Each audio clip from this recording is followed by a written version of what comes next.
जनपद अंबेडकर नगर में इस समय भारी संख्या में करीब 1350 की संख्या में प्रयागराज से छात्रों का जत्था पहुंच चुका है, जो वहां पर विभिन्न प्रतियोगी परीक्षाओं की तैयारी करने के लिए गए हुए थे। उन्हीं छात्रों में से एक छात्र जो थाना जहांगीरगंज के गांव अन्नापुर निवासी है, सुधाकर मौर्य का लड़का सौरभ, उसकी तबीयत अचानक बुधवार को बिगड़ जाती है। उसके परिजन उसको लेकर के रामनगर सामुदायिक स्वास्थ्य केंद्र पर आते हैं, जहां पर डॉक्टर देखते ही तुरंत दंग हो जाता है, क्योंकि उसके अंदर जो लक्षण दिखाई देता है वो कोरोना का दिखाई देता। आनन फालन में वो जिला चिकित्सालय अंबेडकर नगर के लिए रिफर कर देता है। यहाँ पहुँचने के बाद जब यहाँ के भी डॉक्टरों ने उसके लक्षण को देखा, तुरंत उसको आइसोलेट कर दिया गया और उसके ऊपर पूरी तरह से डायग्नोसिस चालू कर दी गई। उसके सैंपल को लखनऊ रवाना कर दिया गया कि ये कोरोना पॉजिटिव है या निगेटिव है। अभी उसको आइसोलेशन वार्ड में रखा गया है।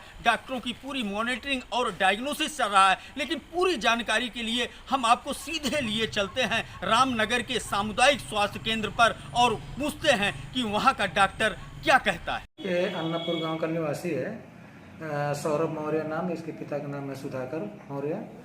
और ये प्राइवेट क्लिनिक डॉक्टर राय के यहाँ आया हुआ था। तो डॉक्टर राय ने शाम को हमको फ़ोन किया 8:30 बजे करीब। उन्होंने बताया कि इसको हाई ग्रेड फीवर है और ठंडे लग के बुखार आ रहा है, खांसी है, सांस लेने में दिक्कत है। तो सारे लक्षण मिलजुल रहे थे, इसीलिए हमने इसको तुरंत एम्बुलेंस मंगा के इसको जिले पे भेज दिया। उसकी सैंपलिंग आज होगी और रिपोर्ट आने की संभावना शनिवार तक है। सामुदायिक स्वास्थ्य केंद्र रामनगर के अधीक्षक मुन्नीलाल निगम की वार्ता आपने सुन लिया।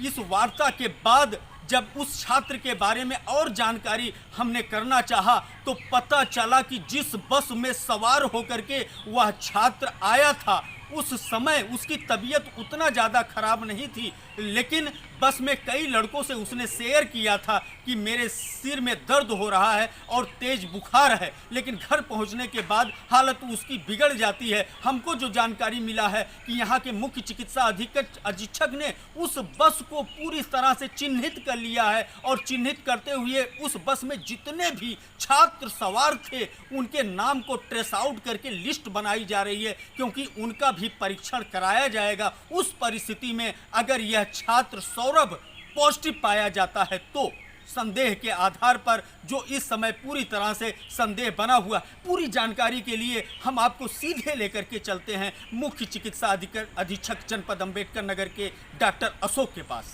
सर, प्रयाग से आए एक विद्यार्थी को आइसोलेट किया गया, उसकी क्या स्थिति है?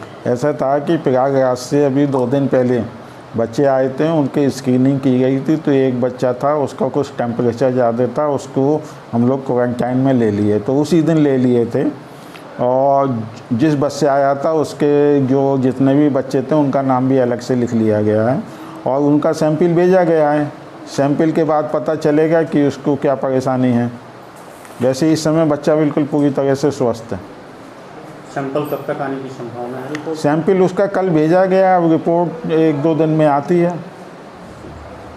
खबर के आते ही एक बार फिर जनपद अंबेडकर नगर में कोरोना को लेकर के पूरी तरह से हड़कंप मच चुका है, सनसनी फैल चुकी है। लेकिन हमारी नजरें बराबर बनी रहेगी। जैसे ही लखनऊ से रिपोर्ट आता है हम आप तक जरूर पहुंचाएंगे, क्योंकि आपको हम बता दें जनपद अंबेडकर नगर इस समय चारों तरफ से घिर चुका है। उत्तर में बस्ती में कोरोना पीड़ित है, दक्षिण में सुल्तानपुर में, वहीं पूरब आजमगढ़ और पश्चिम अयोध्या में चारों तरफ से घिरने के कारण जनपद अंबेडकर नगर पर हमारी पूरी नज़र बनी हुई है। इस सौरभ का रिपोर्ट जैसे ही आता है लखनऊ से हम आपसे ज़रूर रूबरू कराएंगे, हम आप तक जरूर पहुंचाएंगे। बस आप बने रहिए हमारे साथ, एपीडीपी न्यूज के साथ। मैं ज्ञानेंद्र पांडे, ज्ञानी, अंबेडकर नगर।